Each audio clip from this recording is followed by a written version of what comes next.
Hello my dear students, welcome to the maths class. Today we will learn maths class 6 chapter 5 understanding elementary shape. Our next topic is angle. So what is an angle? So in last chapter we learned about an angle if two or more than two rays initial point is a fixed, so here angle will be formed. So this is called angle. इसको हम क्या बोलते हैं? Angle. अगर कोई भी to और more than to रे है तो उसकी हेल्प से हम क्या फॉर्म कर सकते हैं? एंगल फॉर्म कर सकते हैं. लाइक फॉर एग्जांपल मैंने यहाँ ड्रॉ किया है, टू रे की हेल्प से क्या फॉर्म किया मैंने? एक एंगल फॉर्म किया. तो यहाँ जो फॉर्म हो रहा है उसको हम क्या बोलते हैं? Angle. Now how to measure it? So help of protractor we can measure it. मैं क्या कर सकता हूँ? प्रोटेक्टर की हेल्प से मैं इसको मेज़र कर सकता हूँ. तो जो प्रोटेक्टर का जो मिडल पॉइंट है उसको हम कहाँ रखते हैं? इनिशियल पॉइंट पे. And angle has a two ray, तो जो एक पॉइंट है वो कहाँ रखेंगे हम? ज़ीरो पे. कहाँ रखेंगे? ज़ीरो. ज़ीरो कहाँ है? यहाँ भी है, यहाँ भी है. मैं दोनों में से कोई भी साइड रख सकता हूँ. सो मैं यहाँ रख रहा हूँ. तो देखो मैंने ज़ीरो कहाँ रखा? एक एंगल के पास ज़ीरो रखा. चलो मैंने यहाँ ड्रॉ किया है तो मुझे काउंट करना है. तो ज़ीरो से लेकर हम काउंट करेंगे तो ये कहाँ आ रहा है? Between 50 and 60. तो मैं बोल सकता हूँ ये एंगल कौन सा है? 55 डिग्री. तो इसको हम क्या बोलते हैं? Angle. Now types of angle. So if any angle is given, कोई भी एंगल दिया हुआ है तो उसको हम आइडेंटिफाई कर सकते हैं कि ये कौन सा एंगल है. So there are so many types of angle. चलो फर्स्ट वन से स्टार्ट करते हैं. So if angle, first one is acute angle. Acute angle. So if angle is more than 0 degree but less than 90 degree, so is called acute angle. तो मैं बोल सकता हूँ कोई एंगल है वो पता नहीं है मुझे, मैंने एक्स ले लिया, तो एंगल है वो क्या होना चाहिए? More than 0 and less than 90, तो उसको हम क्या बोलते हैं? Acute angle. क्या बोलते हैं? Acute angle. फॉर एग्जांपल मैंने यहाँ एक एंगल ड्रॉ किया, वो हो रहा है, क्या हो रहा है? 75. तो 75 इज कम्स बिटवीन 0 एंड 90, तो उसको हम क्या बोलते हैं? Acute angle. मैंने कोई एक एंगल ड्रॉ कर दिया, वो हो रहा है 2 डिग्री. तो 2 डिग्री मीन्स क्या होता है? 2 कम्स बिटवीन 0 एंड 90, तो 2 डिग्री को हम क्या बोलेंगे? Acute angle. तो उसको हम बोलते हैं एक्यूट एंगल. तो कोई भी एंगल हो उसको आइडेंटिफाई करना हो तो हम उसको ऐसे आइडेंटिफाई कर सकते हैं. ओके, फॉर एग्जांपल मैंने ऐसा बोल दिया कि ये एंगल मैंने ले लिया कि 89 degree. So 89 comes between 0 and 90, तो 89 को भी हम क्या बोलते हैं? Acute angle. Okay, so second one is a right angle. Right angle. So if angle is exactly 90 degree, so it's called right angle. Angle क्या होना चाहिए? exactly 90 degree. मैंने एक एंगल को ड्रॉ कर दिया, ये क्या हो रहा है? 90 डिग्री. तो इसको हम क्या बोलेंगे? Right angle. बिकॉज ये एग्जैक्टली 90 हो रहा है. अगर ये 89 होता तो मैं राइट एंगल नहीं बोलता. यहाँ 91 होता फिर भी ये राइट एंगल नहीं होता. राइट एंगल मीन्स एग्जैक्टली क्या होना चाहिए? 90 डिग्री. तो उसको हम क्या बोलते हैं? Right angle. Okay, afterward third one is if obtuse angle. Obtuse angle. So obtuse angle means what? If angle is more than 90 degree and less than 180 degree. Angle है वो क्या होना चाहिए? 90 से बड़ा होना चाहिए एंड 180 से छोटा होना चाहिए. तो उसको हम क्या बोलते हैं? Obtuse angle. चलो उसके एग्जांपल लेते हैं. फॉर एग्जांपल मैंने एक एंगल ड्रॉ कर दिया, ये एंगल हो रहा है 165. तो 165 कम्स बिटवीन 90 एंड 180, तो उसको हम क्या बोलेंगे? Obtuse angle. एक एंगल ड्रॉ कर दिया, वो हो रहा है 91, तो उसको हम क्या बोलेंगे? Obtuse angle. एक एंगल ड्रॉ कर दिया मैंने, यहाँ एक एग्जांपल ले लेते हैं, वो हो रहा है 179.5, तो इसको अभी हम क्या बोलेंगे? Obtuse angle. ये एग्जैक्टली 180 नहीं हो रहा है, लेकिन हाँ अगर 90 डिग्री होता तो हम ऑब्ट्यूज नहीं बोलते. क्या बोलते हैं? Right angle. लेकिन 180 होता तो उसको हम ऑब्ट्यूज नहीं बोल सकते. Obtuse means less than 180. Okay, afterward fourth one is a straight angle. Straight angle. So straight angle means what? If angle is exactly 180 degree, so it's called straight angle. Angle कैसा होना चाहिए? Exactly 180 degree.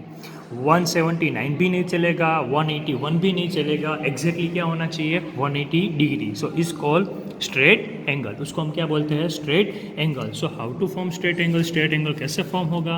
तो हम ऐसा बोल सकते हैं कि कोई स्ट्रेट लाइन है, यहाँ क्या हो रहा है, एंगल फॉर्म हो रहा है, तो उसको हम क्या बोलेंगे, स्ट्रेट एंगल। ये कितना डिग्री है, 180 डिग्री, तो इसको हम क्या बोलेंगे, straight angle. Okay, afterward next is a reflex angle. क्या बोलेंगे हम, रिफ्लेक्स एंगल। सो रिफ्लेक्स एंगल कैसे फॉर्म होगा, तो मैं ऐसा बोल सकता हूँ, if angle is a more than 180 but less than 360, तो उसको हम क्या बोलेंगे, रिफ्लेक्स एंगल। क्या बोलेंगे, reflex angle. How to draw, for example this angle is given, reflex angle means this one, अगर ये एंगल है वो कितना है, मोर देन 180 है। क्या है, मोर देन 180, तो मैं यहाँ लिख रहा हूँ ये डिग्री हमारी कितनी है, ये 240 डिग्री है। ये एंगल कितना है, 240 डिग्री, तो इसको हम क्या बोलेंगे, reflex angle. 240 comes between 180 and 360, तो उसको हम क्या बोलेंगे, रिफ्लेक्स एंगल। तो कोई भी एंगल हो, फॉर एग्जांपल मैंने ऐसा एंगल ड्रॉ कर दिया, ये कितना एंगल हो रहा है, तो मैंने यहाँ लिखा 356, तो ये भी किसको, इसको भी क्या बोलेंगे, रिफ्लेक्स एंगल। लेकिन एग्जैक्टली 180 नहीं होना चाहिए, अगर एग्जैक्टली 180 है तो हम क्या बोलते हैं, स्ट्रेट एंगल। एग्जैक्टली 360 तो हम रिफ्लेक्स एंगल नहीं बोलेंगे, एग्जैक्टली 360 तो उसको क्या बोलेंगे, तो उसको हम बोलते हैं कंप्लीट एंगल। क्या बोलते हैं, कंप्लीट एंगल। कंप्लीट एंगल मतलब कोई एक एंगल है, एक रे है, उसके ऊपर ही दूसरा रे है, पूरा राउंड कंप्लीट कर लिया है, तो उसको हम क्या बोलेंगे, कंप्लीट एंगल। एंड उसकी डिग्री कितनी होती है, 360 डिग्री। तो बोल सकते हैं कंप्लीट एंगल में एंगल कितना होता है, एग्जैक्टली 360 डिग्री, उसको हम क्या बोलते हैं, complete angle. Okay, and last one is a zero angle. क्या बोलते हैं हम, जीरो एंगल। तो जीरो एंगल में डिग्री कितनी होती है, ओनली ज़ीरो। तो उसको कैसे ड्रॉ करेंगे, ये वन रे है, उसके ऊपर ही दूसरा रे है, तो इसको हम क्या बोलते हैं, zero degree. Now how to identify which one is zero angle in which one is complete angle. तो अगर रे के ऊपर रे ड्रॉ किया है तो ज़ीरो एंगल, रे के ऊपर रे ड्रॉ किया है लेकिन ऐसा क्या किया होगा, एक रिवोल्यूशन ड्रॉ किया होगा, तो अगर यहाँ एक सर्कल जैसा ड्रॉ किया है तो उसको हम क्या बोलते हैं, कंप्लीट एंगल। मतलब एंगल क्या किया है, इतना उसने मूव किया है, तो उसको हम बोल सकते हैं इसने वन राउंड कंप्लीट किया है, तो उसको हम क्या बोलेंगे, कंप्लीट एंगल। ओके, नाउ चलो हम एक वन मोर टाइम रिवाइज कर लेते हैं। There are 7 type. First one is acute angle. So if angle is comes between 0 to 90 degree is called acute angle. If angle is exactly 90 degree, so it's called right angle. If angle is comes between 90 and 180, so it's called obtuse angle. Straight angle. If angle is exactly 180 degree, so it's called straight angle. Reflex angle. So reflex angle means angles comes between 180 and 360, so it's called reflex angle. Complete angle means angle is exactly 360 degree, so it's called complete angle. And last one is a zero angle. Zero angle means उसका angle क्या होता है, 0 degree. Now we have to identify, now we have to learn about only if angle, any angle is given, how to identify it is a straight angle or right angle. तो कोई angle draw किया हुआ है तो उसका जो angle को देख के पता चल जाएगा हमें कि ये क्या है, 90 डिग्री है, तो उसको हम क्या बोलेंगे, राइट एंगल। क्या बोलेंगे, राइट एंगल। फॉर एग्जांपल मैंने यहाँ एक फिगर ड्रॉ की है, आप कोई बता सकते हैं इसमें राइट एंगल कितने हैं, यस कितने राइट एंगल है, 4 एंगल। देखो यहाँ भी राइट एंगल हो रहा है 90 डिग्री, यहाँ भी 90 डिग्री हो रहा है, यहाँ भी 90 डिग्री हो रहा है, यहाँ भी 90 डिग्री हो रहा है। सो राइट एंगल कितनी बार फॉर्म हुआ, 4 टाइम। कितनी बार फॉर्म हुआ, 4 टाइम। तो ऐसा बोल सकते हैं कि चलो मैंने एक ऐसा ड्रॉ किया है, इसमें राइट एंगल कितने फॉर्म हो रहे हैं, 2 हो रहे हैं। देखो ये भी राइट एंगल है, ये भी right angle, there are 2 form of a right angle. तो इसको हम क्या बोलते हैं, राइट एंगल। तो हमें ये पता होना चाहिए कि राइट एंगल कहाँ फॉर्म हो रहा है एंड स्ट्रेट एंगल कहाँ फॉर्म हो रहा है। चलो स्ट्रेट एंगल का एग्जांपल लेते हैं। फॉर एग्जांपल मैंने कोई एक रे ड्रॉ किया है, तो यहाँ स्ट्रेट एंगल कहाँ फॉर्म हो रहा है, तो अगर है यहाँ कितना एंगल हो रहा है, 180 डिग्री। कितना हो रहा है, 180 डिग्री, तो यहाँ स्ट्रेट एंगल फॉर्म हो रहा है। ओके, अब बात कर रहे हैं हम रिवॉल्यूशन की। तो रिवॉल्यूशन मीन्स क्या होता है, तो मैंने फॉर एग्जांपल चलो यहाँ एक 360 एंगल के 4 इक्वल पार्ट कर दिए। कितने इक्वल पार्ट कर दिए, 4 इक्वल पार्ट कर दिए। इसको हम क्या बोलते हैं, 0 डिग्री। ओके, अब मैंने ऐसा बोला कि आपको एक ऑब्जेक्ट है वो रिवॉल्यूट कर रहा है, यहाँ से लेके उसने यहाँ तक किया, तो उसने कितना रिवॉल्यूशन किया, राइट एंगल जितना। कितना, राइट एंगल जितना। तो बोल सकते हैं उसने रिवॉल्यूट कितना किया, राइट एंगल जितना उसने रिवॉल्यूशन किया। लेकिन अगर मैं रिवॉल्यूशन नहीं, मैंने ऐसा बोला है कि मुझे फ्रैक्शन में रिप्रेजेंट करना है कि मैंने कितना रिवॉल्यूशन किया, तो देखो there are how many part, 4 part, 1 2 3 and 4, there are 4 part and मैंने 1 पार्ट में ही सिर्फ क्या किया है, ऑब्जेक्ट को मूव किया है। सो फ्रैक्शन में क्या लिखते हैं, पार्ट अपॉन वोल। तो अगर इसको फ्रैक्शन में रिप्रेजेंट करना है तो मैंने 1 पार्ट मूव किया है, टोटल कितने पार्ट है 1/4, मतलब मैंने मूव कितना किया है 1/4 जितना। फॉर एग्जांपल कोई ऑब्जेक्ट है, यहाँ से लेके यहाँ तक उसने क्या कर दिया, मूव किया कोई ऑब्जेक्ट ने, तो उसने कितना मूव किया, तो बोल सकता हूँ कि ये भी 90 डिग्री है, ये भी 90 डिग्री है। ये केस में क्या था, राइट एंगल जितना मूव किया था। इसमें भी बोल सकता है राइट एंगल, लेकिन how many right angle, 2 time right angle, कितने 2 राइट एंगल। तो मैं बोल सकता हूँ ऑब्जेक्ट कितना मूव हुआ, 2 राइट एंगल। या फिर ऐसा भी बोल सकता हूँ कि ये ऑब्जेक्ट इतना मूव हुआ है, तो इसको हम स्ट्रेट एंगल भी बोल सकते हैं। क्या बोल सकते हैं, स्ट्रेट एंगल। कितना मूव हुआ, स्ट्रेट एंगल जितना मूव हुआ। तो 2 right angle and straight angle both are same, because 2 right angle मतलब क्या होता है, राइट एंगल मीन्स 90 डिग्री, तो 90 डिग्री प्लस 90 डिग्री तो क्या हो गया 180 डिग्री। सो ऐसा बोल सकते हैं कि straight angle is equal to 2 time right angle, 2 times right angle. तो ये ऑब्जेक्ट मूव हुआ है, उसको मुझे फ्रैक्शन में लिखना है। किस में लिखना है, फ्रैक्शन में। So there are how many part, 4 part, उसमें से 2 पार्ट जितना वो मूव हुआ है, तो हम क्या लिखेंगे, 2 पार्ट मूव हुआ है, total how many part, 4 part. So move कितना किया उसने, 2/4। कितना मूव किया है, 2/4। चलो एक और ऑब्जेक्ट ले लेते हैं। फॉर एग्जांपल कोई ऑब्जेक्ट है, उसने ऐसा मूव किया है, तो कितने फ्रैक्शन में रिप्रेजेंट करना है कि कितना मूव किया है।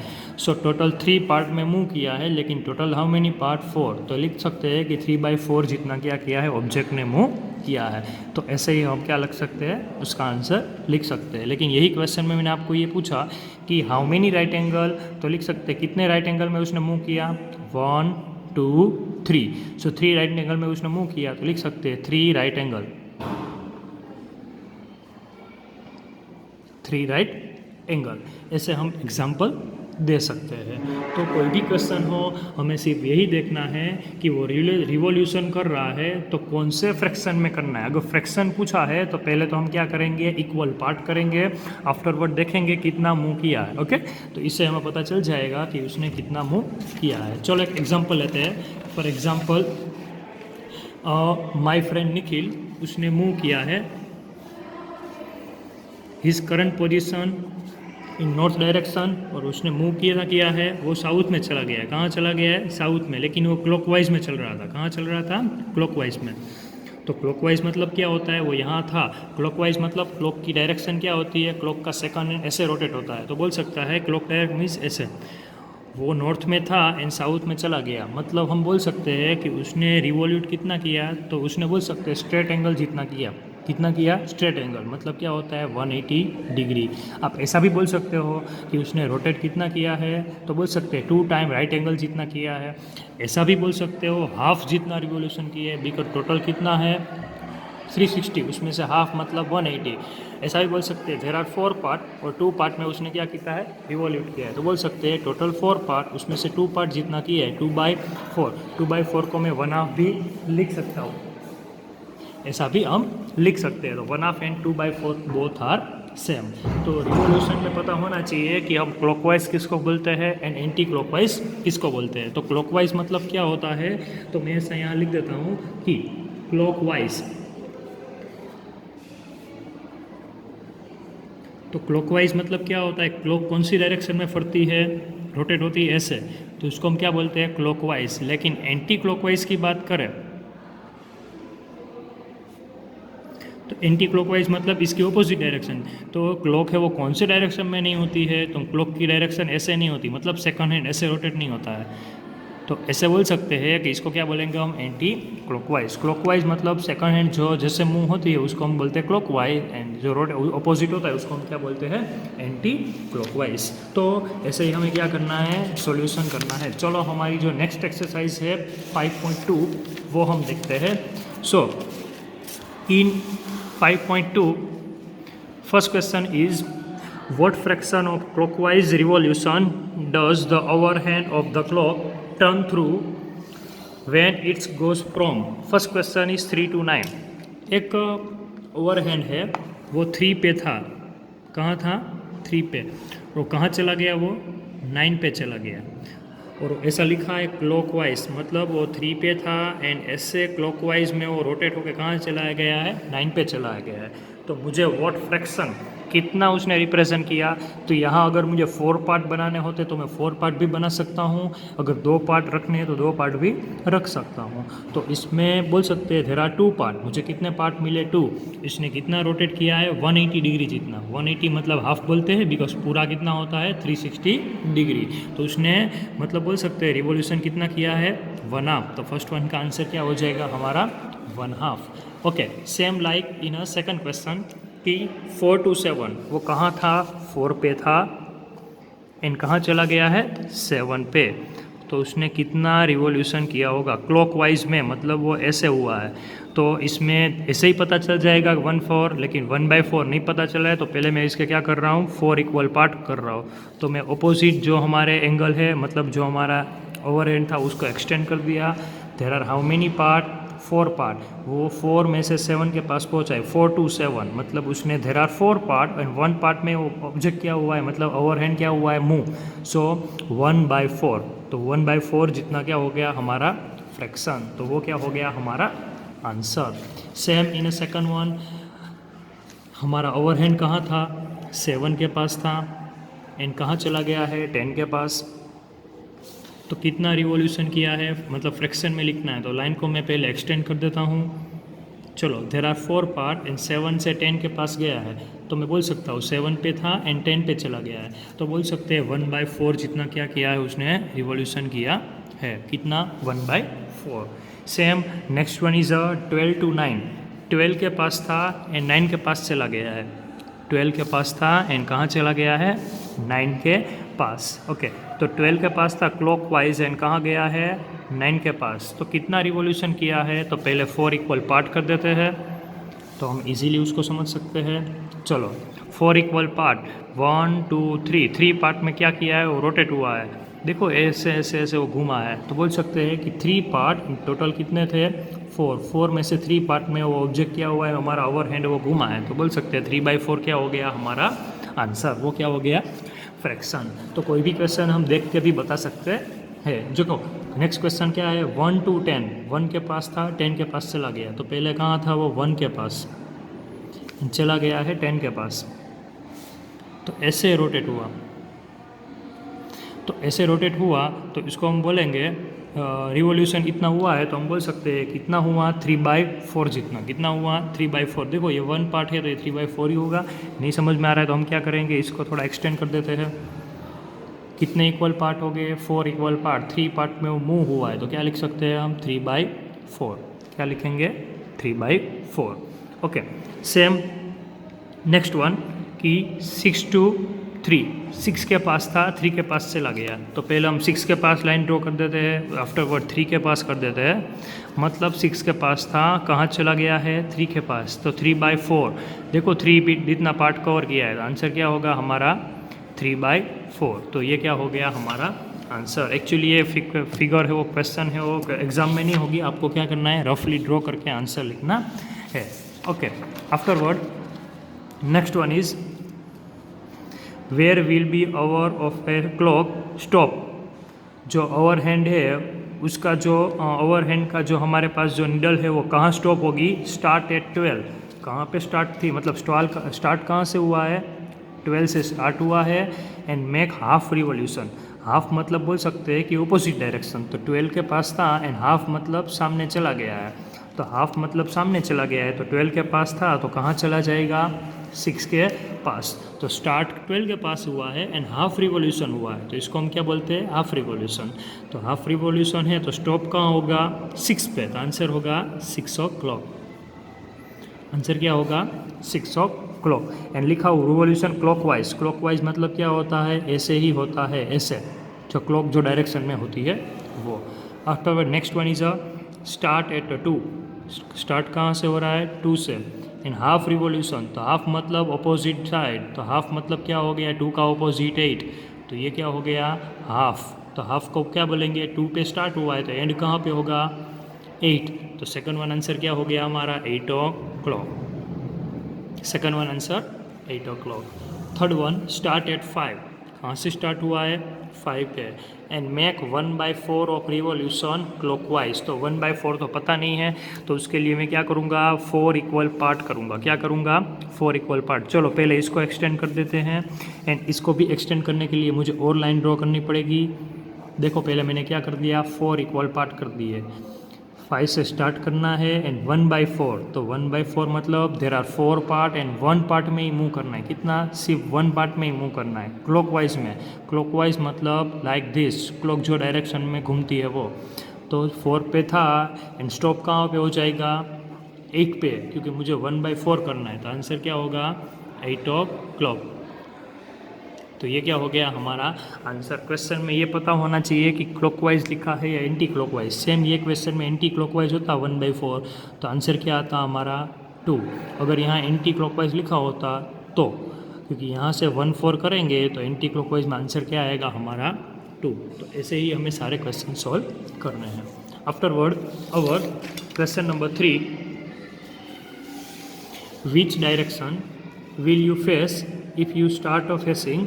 तो क्वेश्चन में ऐसा पूछा है कि ईस्ट, मैं ईस्ट पे खड़ा हूँ, कहाँ खड़ा हूँ मैं, ईस्ट डायरेक्शन में खड़ा हूँ एंड हाफ रिवॉल्यूशन क्लॉकवाइज।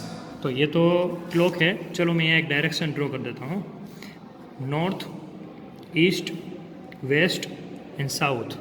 मैं कहाँ खड़ा हूँ, ईस्ट पे खड़ा हूँ, मतलब यहाँ, एंड हाफ रिवॉल्यूशन किया है। हाफ मतलब अपोजिट, लेकिन लिखा गया है क्लॉकवाइज, तो क्लॉकवाइज मतलब लाइक दिस। तो मैं ईस्ट पे खड़ा हूँ, हाफ मतलब मैं कहाँ आ जाऊँगा, वेस्ट पे। तो सेकंड वन का आंसर क्या होगा, हमारा फर्स्ट वन का आंसर क्या होगा, वेस्ट, मतलब मेरी डायरेक्शन क्या होगी, वेस्ट हो जाएगी। पहले ईस्ट पे था, हाफ रिवॉल्यूशन के बाद मेरा फेस क्या हो जाएगा, वेस्ट पे हो जाएगा। आफ्टरवर्ड नेक्स्ट वन इज मैं वेस्ट पे खड़ा हूँ and make 3/4 of a revolution anti clockwise. तो पहले तो हम डायरेक्शन ड्रॉ कर लेते हैं, north, east, west and south. मैं वेस्ट पे खड़ा हूँ एंड एंटी क्लॉकवाइज मतलब लाइक दिस, एंटी क्लॉकवाइज ऐसे रोटेट होगा, ओके तो मतलब ऐसे घूम के जाएगा। तो हम बोल सकते हैं 3/4, 3/4 मतलब देर आर 4 पार्ट, 3 पार्ट में उसको क्या करना है, रिवॉल्यूट। तो यहाँ से स्टार्ट करते हैं 3 पार्ट, 1 2 3, तो मतलब उसका फेस कहाँ पे स्टॉप हो जाएगा, नॉर्थ पे। तो वेस्ट पे था एंड 3/4 के बाद कहाँ चला जाएगा वो, नॉर्थ पे। तो हमारा सेकंड वन का जो आंसर होगा वो क्या होगा, थर्ड वन का आंसर नॉर्थ डायरेक्शन, क्या हो जाएगी, नॉर्थ डायरेक्शन। जो 2 क्वेश्चन रिमेनिंग है वो आपको अपने आप करने हैं, ओके। आफ्टरवर्ड जो हमारा क्वेश्चन नंबर 4 है, what part of revolution have U turn. मैं रिवॉल्यूशन कितना करूँगा, through if you stand facing east. मैं कहाँ खड़ा हूँ, ईस्ट पे खड़ा हूँ, कहाँ खड़ा हूँ मैं, ईस्ट पे। एंड टर्न क्लॉकवाइज, मैं क्लॉकवाइज घूम के मैं कहाँ जा रहा हूँ, मैं नॉर्थ में जा रहा हूँ। मैं खड़ा हूँ कहाँ, ईस्ट में खड़ा हूँ एंड मैं कहाँ जा रहा हूँ, नॉर्थ में, लेकिन क्लॉकवाइज घूम रहा हूँ। तो कितने पार्ट में रिवॉल्यूट करूँगा, क्लॉकवाइज मतलब ऐसे। तो मैं ईस्ट पे खड़ा हूँ एंड कितना रिवॉल्यूशन कर रहा हूँ मैं, नॉर्थ पे जाने के लिए। तो 3 टाइम रिवॉल्यूशन किया, टोटल कितना है, 4। तो इसका आंसर हो जाएगा 3/4। क्या हो जाएगा, 3/4, बिकॉज मैंने कितने में रिवॉल्यूशन किया, 3 पार्ट में। टोटल कितने पार्ट है, 4 part. Same second one, south पे खड़ा हूँ मैं and turn clockwise to the east. मुझे कहाँ जाना है, ईस्ट में, लेकिन क्लॉकवाइज। तो क्लॉकवाइज मतलब लाइक दिस। तो मैं साउथ पे खड़ा हूँ, चलो मैं जा रहा हूँ यहाँ से, क्लॉकवाइज बोला है। कितने पार्ट में मैंने रिवॉल्यूशन किया, 3 पार्ट में, कितने पार्ट में 3, टोटल कितने पार्ट है 4, तो हमारा आंसर क्या हो जाएगा 3/4। तो ऐसे ही कोई भी क्वेश्चन हो आपको सोल्व करने हैं, पहले तो 4 इक्वल पार्ट बनाने हैं, उसके बाद ही हम सोल्व कर सकते हैं। Okay, afterward next question, west, मैं कहाँ खड़ा हूँ, वेस्ट पे खड़ा हूँ। Turn clockwise and face east, मैं क्लॉकवाइज में जा रहा हूँ एंड मेरा फेस हो गया है ईस्ट में। क्लॉकवाइज मीन्स लाइक दिस, कितना रिवॉल्यूशन किया मैंने, हाफ जितना, लेकिन ऐसा भी लिख सकता हूँ 2/4 एंड ऐसा भी लिख सकता हूँ 1/2, बोथ आर सेम, दोनों क्या है, सेम है। Okay, now next one is find the number of right angle, मतलब मैं कितने राइट एंगल रोटेट कर रहा हूँ मुझे बताना है। 1 right angle, 2 right angle, 3 right angle through by hour hand of a clock when is goes from 3 to 6, कहाँ जा रहा है 3 to 6 में जा रहा है। तो 3 to 6 में जा रहा है तो राइट एंगल कितने हो गए वो मुझे क्या करना है, आइडेंटिफाई करना है। तो हमारा जो फर्स्ट क्वेश्चन है वो ऐसा क्वेश्चन है, क्या लिखा हुआ है 3 to 6, रीड करो क्या लिखा हुआ है 3 to 6। तो 3 to 6 में हमें क्या देखना है, पहले 3 के पास था एंड कहाँ चला गया है 6 के पास, तो राइट एंगल कितना है यहाँ 1 राइट एंगल। तो हमारा फर्स्ट वन का आंसर क्या होगा 1 राइट एंगल, ऐसा भी लिख सकते हो 1 राइट एंगल, क्या लिखेंगे 1 right angle. Second one 2 to 8, 2 पे खड़ा है एंड 8 पे चला गया है, तो स्ट्रेट एंगल हुआ, क्या हुआ स्ट्रेट एंगल। स्ट्रेट एंगल मतलब कितने राइट एंगल होते हैं 2, वो मैंने बताया था आपको आगे ही, नहीं पता चल रहा है तो हम क्या करेंगे 4 इक्वल पार्ट कर देंगे। अब देखो 4 equal part, how many right angle 2 right angle, तो सेकंड वन का आंसर क्या हो जाएगा हमारा 2, क्या हो जाएगा 2। सेम नेक्स्ट वन 5 to 11, कहाँ है 5 पे खड़ा है एंड 11 पे जाना है, तो क्या हुआ सेम इसके जैसा है स्ट्रेट एंगल हुआ, तो क्या लिख सकते हैं 2 राइट एंगल, क्या लिखेंगे हम 2 right angle. Afterward D 10 to 1, 10 पे खड़ा है एंड 10 to 1 मतलब 10 पे खड़ा है 1 पे जा रहा है, तो कितना हुआ 1 राइट एंगल। तो फोर्थ वन का आंसर क्या हो गया हमारा 1, तो ये क्या हो गया हमारा आंसर। तो हमें number of right angle he find करने हैं। इसमें क्या आंसर आया 2 राइट एंगल। अगर मैं स्ट्रेट लाइन की बात करता तो इसमें स्ट्रेट एंगल कितना होता 1, क्या होता, लेकिन मैं राइट एंगल की बात कर रहा हूँ, स्ट्रेट एंगल की बात नहीं कर रहा हूँ। अगर स्ट्रेट एंगल होता तो इसमें आंसर आता 1, लेकिन इसमें ऐसा लिखा हुआ नहीं है। Okay, afterward our next question is question number 6, how many right angle do you make if you facing a start of facing a south। मुझे नंबर ऑफ राइट एंगल बताना है कि मैं कितना रिवॉल्यूशन कर रहा हूँ अगर मैं साउथ पे खड़ा हूँ। फर्स्ट क्वेश्चन क्या है, मैं साउथ पे खड़ा हूँ एंड क्लॉकवाइज में कहाँ जा रहा हूँ वेस्ट पे। मैं साउथ पे खड़ा हूँ एंड मैं क्लॉकवाइज में कहाँ जा रहा हूँ वेस्ट में। तो मैंने राइट एंगल कितनी बार मैंने देखो मूव किया 1 टाइम, तो 6 में फर्स्ट वन का आंसर क्या होगा 1, मतलब मैं साउथ पे खड़ा हूँ एंड कहाँ जा रहा हूँ मैं वेस्ट पे, तो हमारा आंसर हो जाएगा 1। सेम जो क्वेश्चन नंबर सी है हमारा, क्या लिखा हुआ है मैं वेस्ट पे खड़ा हूँ, वेस्ट मतलब this one, and turn to west मतलब मैंने क्या किया, और एक बार ऐसा बोला है कि मैं क्या कर रहा हूँ वेस्ट पे ही हूँ एंड टर्न मतलब घूम के मैं वापस कहाँ आ गया वेस्ट पे ही आ गया। तो कितने राइट एंगल हो गए 4 राइट एंगल, कितने हो गए 4 राइट एंगल। और एक बार मैं वेस्ट पे खड़ा था, टर्न टू वेस्ट, टर्न लेके वापस मैं वेस्ट पे ही आ गया हूँ। तो इसमें ऐसा लिखा नहीं है कि क्लॉकवाइज या एंटी क्लॉकवाइज, लेकिन हम ऐसा समझ सकते हैं कि ये क्या लिखा हुआ है पूरा रोटेट किया है, तो बोल सकते हैं कितने राइट एंगल हो गए, क्योंकि उसने कंप्लीट एंगल मतलब एक पूरा राउंड लगाया है, तो राइट एंगल कितने हो जाएंगे 4। देखो 1 2 3 4। Afterward last question is south and turn to north. South पे था एंड टर्न लगा के कहाँ चला गया है नॉर्थ पे, लेकिन क्लॉकवाइज या एंटी क्लॉकवाइज कुछ लिखा हुआ नहीं है। तो सोचो कि साउथ पे है, यहाँ है हमारा साउथ पे है, कहाँ खड़ा है वो साउथ पे, इन साउथ पे खड़ा है, कहाँ जा रहा है नॉर्थ पे, तो राइट एंगल कितने हो गए 2। तो चलो ये तो मैंने क्लॉकवाइज चेक किया, एंटी क्लॉकवाइज भी चेक कर लेते हैं।